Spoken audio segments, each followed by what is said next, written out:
તો કેમ છો મારા વાલા ખેડૂત મિત્રો, પશુપાલક મિત્રોનું આજના નવા વિડીયોમાં તમારું દિલભર્યું હાર્દિક સ્વાગત છે। ખેડૂત મિત્રો અને પશુપાલક મિત્રો, આજના વિડીયોની અંદર વાત કરવાના છે હર કોઈ પશુપાલક તેની ગાયના છે તે ફેટ વધારવા માંગતા હોય છે। તો હવે મિત્રો, શું તમારી ગાયના ફેટ નથી આવતા? 3-4 ફેટ આવે છે અને તમારું દૂધ ડેરીની અંદર 20 રૂપિયા 25 રૂપિયા 30 રૂપિયા લીટર જતું હોય છે। તો હવે મિત્રો, તમારી ગાયના પણ મિત્રો તમે આસાનીથી તમે ફેટ મેળવી શકો છો।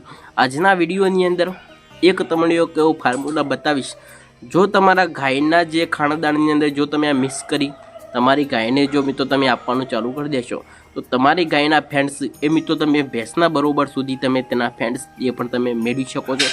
ત્યાર પછી મિત્રો, જો તમે આ ગાયના દૂધના ફેંટ મિત્રો તમે ડેરીની અંદર જઈ પણ તમે તેના ફેંટ કઢાવશો, તો ડેરીવાળો પણ ચોંકી જશે કે આ ભાઈના આટલા બધા ફેંટ, કારણ કે મિત્રો જે રીતે ભેંસના ફેંટ આવે છે એ રીતના મિત્રો તમે ગાયના દૂધના ફેંટ પણ તમે મિત્રો આસાનીથી મેળવી શકવાના છો। તો ચાલો, એના પહેલાં મિત્રો આપણા પશુના ખોરાક વિશે વાત કરવાના છે। સાથે સાથે મિત્રો, જો તમારા પશુને તમે આ રીતે ખોરાક પણ આપશો, તો તમે મિત્રો 1 થી 2 ફેંટનો તમે આસાનીથી પણ તમે વધારો કરી શકો છો।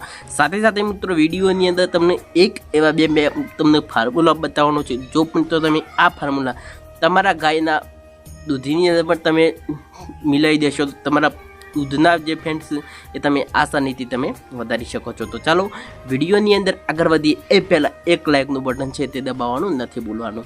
સૌ પ્રથમની અંદર વાત કરીએ તો ગાયના દૂધના ફેંટ વધારવા માટે મિત્રો હવે આપણે ગાયને ખોરાક કઈ રીતે આપવાનો છે, તેની સંભાળ આપણે કઈ રીતે રાખવી તે આપણે ટોપિક વિશે જાણવું જરૂરી છે।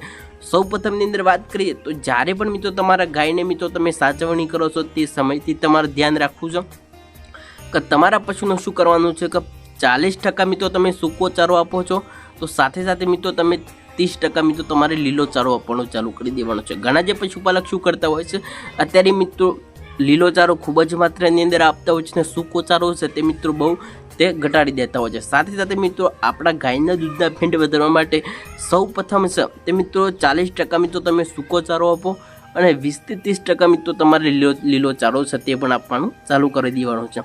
સાથે સાથે મિત્રો હવે ગાયના ખાણદાણની અંદર પણ મિત્રો આપણે એક વસ્તુ એવી આપણે મિલાવી દેવાની તે પણ આપણે સંપૂર્ણ વાત કરી દઈએ। એક એવો ફોર્મ્યુલા તમને બતાવ્યો, એક એવી તમને ટ્રીક આપીશ, જો તમે આ ટ્રીકનો તમે ઉપયોગ કરશો તો ગાયના દૂધના ફેંટ તમે આસાનીથી થાય તમે મિત્રો છે તે ડબલ કરી દેવાનો છો। હવે સૌ પ્રથમની અંદર વાત કરીએ તો તમારા પશુના દૂધના ફેંટ વધારવા માટે મિત્રો તમારે શું છે કે જ્યારે પણ મિત્રો આપણા પશુનું મિલ્કિંગ કરીએ છીએ તે સમયથી જ તમારા પશુનું ધ્યાન તમારે રાખવું જરૂરી છે। ઘણા જે પશુપાલક શું કરતા હોય છે, જ્યારે તેમના પશુનું મિલ્કિંગ કરતા હોય છે તે વખતે મિત્રો ઘણી બધી તે ગલતીઓ કરતા હોય છે, તેના લીધે તેમના પશુના તે ફેંટ 1-2 ફેંટ મિત્રો તે આસાનીથી તે ગુમાવતા હોય છે। કે જ્યારે તમારા પશુનું મિત્રો તમારે મિલ્કિંગ કરવાનો સમય થઈ ગયો છે, તે સમયની અંદર તમારે ધ્યાન રાખવાનું છે કે સૌ પ્રથમના ગાયના દૂધનું જે તમે જ્યારે મિલ્કિંગ કરવા જો તે સમયની અંદર જે ઉપરનું દૂધ આવે છે તે શું છે કે તમારું નાનું વાછરડું હોય, અથવા મિત્રો તમારી પાસે કોઈ પણ વાછરડું ના હોય, તો મિત્રો તમે આગળનું દૂધ બધા વાછરમાંથી થોડું કાઢી લેવાનું છે। ત્યાર પછી મિત્રો બધું જ મિલ્કિંગ તમારે એકસાથે તમારા વાછરડ જે તમે ડોલની અંદર દૂધ મિલ્કિંગ કરતા હોય તો તેમાં લઈ લેવાનું, અથવા મિત્રો તમે ગમે ત્યાંની અંદર મિલ્કિંગ કરો તે બધું શું છે કે લઈ લેવાનું। ઘણા જે પશુપાલક શું કરતા હોય છે, સૌ પ્રથમની અંદર પણ તેમના પશુને મિત્રો ધાવવા માટે છોડતા હોય છે અને ત્યાર પછી મિત્રો છેલ્લે પણ તેમના પશુનું છે તે મિત્રો ધાવવા માટે છોડી દેતા છે। આવી બધી ભૂલો તમારે ક્યારેય પણ નથી કરવાની, કારણ કે મિત્રો તમારા પશુનું જેટલું તમે દૂધ પાવા માગો છો તેટલું મિત્રો તમે સૌ પ્રથમની અંદર પી શકો છો।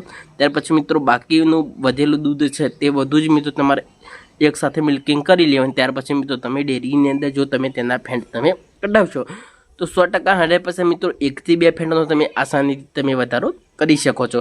હવે મિત્રો આપણે ફેંટ વધારવા મિત્રો આપણે બીજી ટ્રીક છે તે પણ આપણે સાથે સાથે મિત્રો તમારે અપનાવવાની છે, બરોબર?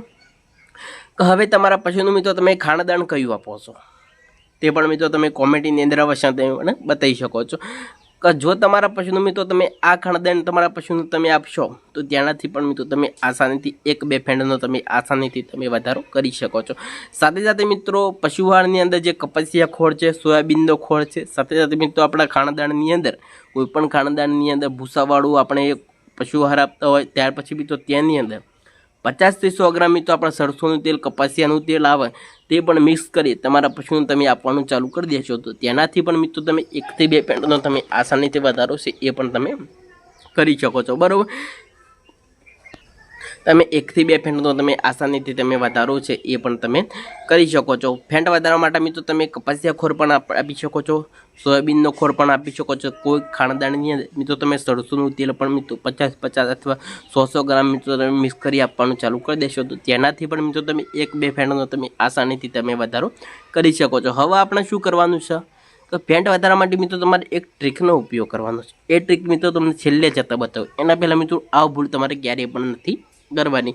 હવે તમારા પશુને તમે મિનરલ મિક્સર પાવડર ના આપતા હોય તો આજથી જ તમારા પશુનો મિત્રો તમે મિનરલ મિક્સર પાવડર છે તે તમે આપવાનું ચાલુ કરી દેશો। એનાથી પણ શું છે, આપણા પશુનું કોઈ પણ ખાણદાણની અંદર 50-50 ગ્રામ મિત્રો મિનરલ મિક્સર ફેંટ પાવડરથી તમે આપવાનું ચાલુ કરી દેશો તો તેનાથી પણ મિત્રો તમે 1-2 ફેંટનો તમે આસાનીથી વધારો કરી શકશો। સાથે સાથે મિત્રો માર્કેટની અંદર એક દવા મળે છે ફેંટ વધારવા માટે, એ પણ મિત્રો તમને બતાવી દીધું કે બાયપાસ ફેંટ વધારવા માટે મિત્રો એક મેડિકલ સ્ટોરની અંદર એક પાવડર મળે છે, તે પણ મિત્રો તેઓ તમારા પશુને તમે ખવડાવવાનું ચાલુ કરી દેશો તો મિત્રો તેનાથી શું છે કે બાયપાસ ફેંટ મિત્રો તમે આસાનીથી તમે વધારી શકો છો। ગાયના પણ ફેંટ તમે વધારી શકો છો, બકરીના ફેંટ પણ તમે વધારી શકો છો। જે પાવડર છે તે મેડિકલ સ્ટોરની અંદર મળી જશે કે તમે મેડિકલ સ્ટોરની અંદર જે વાત કરશો કે બાયપાસ પાવડર આવે છે જે ફેંટ વધારવાનો એ પણ તમે આપવાનું ચાલુ કરી દેશો તો તેનાથી પણ મિત્રો તમે 1-2 ફેંટ તમે આસાનીથી તમે વધારી શકો છો। સાથે સાથે મિત્રો તમે મિનરલ મિક્સર પાવડર છે તે પણ આપવાનું બંધ ના કરતા। ત્યાર પછી મિત્રો ફેંટ વધારવા માટે મિત્રો તમારે સૌથી વધારે આપણે સૂકા ચારાનો ઉપયોગ બને તેટલો તમારે કરવાનો છે અને લીલો ચારો તમે ઓછો આપશો તો તેનાથી શું છે કે તમારા ફેંટ ઓછા આવતા હોય બરાબર, અને તમે ફેંટ વધારવા માગો છો તો ત્યાર પછી મિત્રો તમે સૂકો ચારો બહુ જ માત્રાની તમે આપવાનું ચાલુ કરી દો। સાથે સાથે મિત્રો કપાસિયા ખોળ છે, સોયાબીનનો ખોળ છે, આવા બધા મકાઈ ભરડો છે, આવું બધું તમે આપવાનું ચાલુ કરશો તો તેનાથી પણ મિત્રો તમે 1 થી 2 ફેંટનો તમે આસાનીથી તમે વધારો છે તે હવે કરી શકવાના છો। તો ચાલો આજના વિડીયોની અંદર બસ આટલું જ, ફરી મળીશું આપણે નવા વિડીયોમાં સરસ એક મજાના વિડીયો સાથે। તો ચાલો રજા આપીશું, વંદે માતરમ, જય હિન્દ।